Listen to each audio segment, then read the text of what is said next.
بنا به اطلاع دریافتی منابع پایگاه خبری بامداد، در کوههای جماعت یزگلام نویه ونج ولایت مختار کوهستان بدخشان عملیات مشترک ضد تروریستی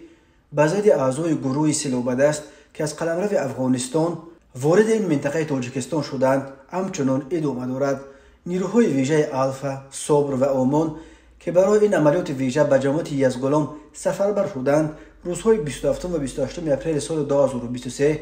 در کوههای یزگلام مشغول عملیات پاکوری و جستجوی سیلوبدستان فرار کرده بودند. بنا به اطلاع دریافتی، اعضای این گروه شب 21 اپریل یعنی در روز عید فطر توسط کامراهای بالون‌های ماشین از حدود ولایت بدخشان افغانستان از دریای پنج گذشته در کوههای یزگلام پنهان شدند. مقامات تاجیکستان مکان پنهانگاه آنها را تنها بعد 5 شبانه روز آشکار کردند و شب 26 اپریل در یک زد و خورد در یک دره کوهستان در اطراف دهه موترون 2 نفر از سیلوبدستان کشته شدند. آن وقت گفته میشد که به 4 نفر دیگر میسر شده است که به کوههای اطراف فرار کنند. منابع پایگاه خبری بامداد از غلام خبرهای قبلا نشر شده گویا زاده یزگلام بودن یکی از سیلوبدستان کشته شده را رد کردند. یکی از کشته شدگان را ساکن یزگلام میگفتند، ولی پیوندان نفری که گمان میرفت کشته شده است آمده جسد را دیدند و تصدیق نکردند. گفتند که این فرزند آنها نیست. گفت یک ساکن از جریان عملیات آگاه یزگلام روز 28 اپریل به بامداد. این منبع خبر هنگام عبور دریای پنج غرق شدن یکی از سیلوبدستان را نیز یکی از فرضیه ها نامید و افزود بنا به خبر تصدیق نشده 3 عضو دیگر این گروه را در ولایت بدخشان افغانستان دستگیر کردند. اخیرا خبرگزاری روسی سپوتنیک تاجیکستان با تکیه به منابع خود خبر داد که بجز از 2 مرشکن در یزگلام کشته شده باز چند تن دیگر مرز تاجیکستان را عبور کرده بودند و یکی از آنها هنگام فرار در دریای پنج غرق شده.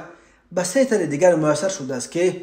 فرار کنند و در ولایت بدخشان افغانستان پناه برند، ولی به گفته منبع سپوتنیک در افغانستان هر 3 آنها برابر عبور مرز از جانب مقامات طالبان در حدود ولسوالی نوسای دستگیر گردیده به شهر فیض‌آباد مرکز ولایت بدخشان برده شدند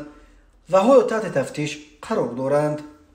مرکز رابطه‌های جمعیتی کمیته دولتی امنیت ملی جمهوری تاجیکستان قبلا خبر داد که صبح 26 اپریل 2 عضو تشکیلات بین المللی تروریستی با مقصد انجام دادن عملیات تروریستی خط سرحد دولتی تاجیکستان و افغانستان را در منطقه محافظتی دیدبانگاه سرحدی 11 اتریاد سرحدی درواز واقع در دهه دشت یزگلام نویه ونج ولایت مختار کوهستان بدخشان را غیر قانونی عبور کردند و در نتیجه گذرانیدن عملیات مشترک ضد تروریستی مقامات حفظ حقوق جمهوری هر 2 تروریست نابود کرده شدند. کمیته امنیت ملی گفت در جای حادثه 2 اتومات کلاشنیکوف، 2 تپانچه استحصال خارجی، 8 نارنجک دستی، 12 تیردان، 19 بسته ماده ترکنده، 2 واسطه مخصوص علاقه و 2 تلفن موبیلی که به تروریستان تعلق داشت دریافت و مصادره گردید.